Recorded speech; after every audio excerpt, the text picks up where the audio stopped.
tristesse que tous nous ressentons devant la manière dont les libérateurs de la Syrie traitent ce patrimoine si riche que des milliers et des centaines de milliers de touristes viennent visiter et que nous avons vu détruire volontairement avec sadisme par les libérateurs de la Syrie.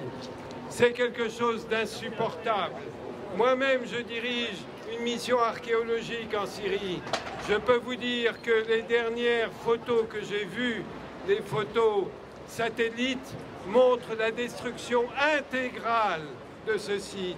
Qui ne connaît pas, par exemple, Mari, la grande cité du 3e millénaire, qui a été complètement détruite alors que tant de trésors attendaient encore d'être révélés au monde.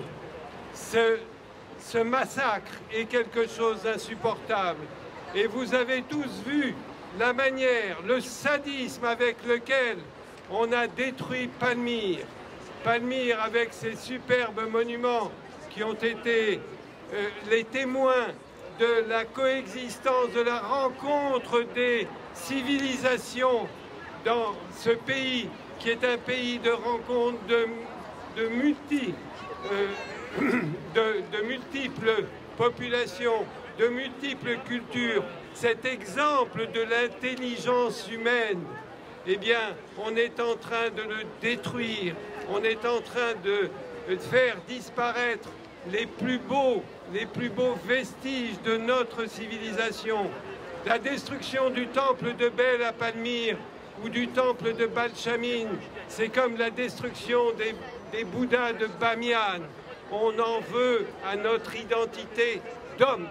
Nous sommes touchés tous dans notre sensibilité, dans la construction que nous nous sommes faites de nous-mêmes. Nous sommes malheureux, effondrés, et on en appelle à la conscience du monde entier pour arrêter ce massacre. Nous ne nous battons pas pour un quelconque pouvoir.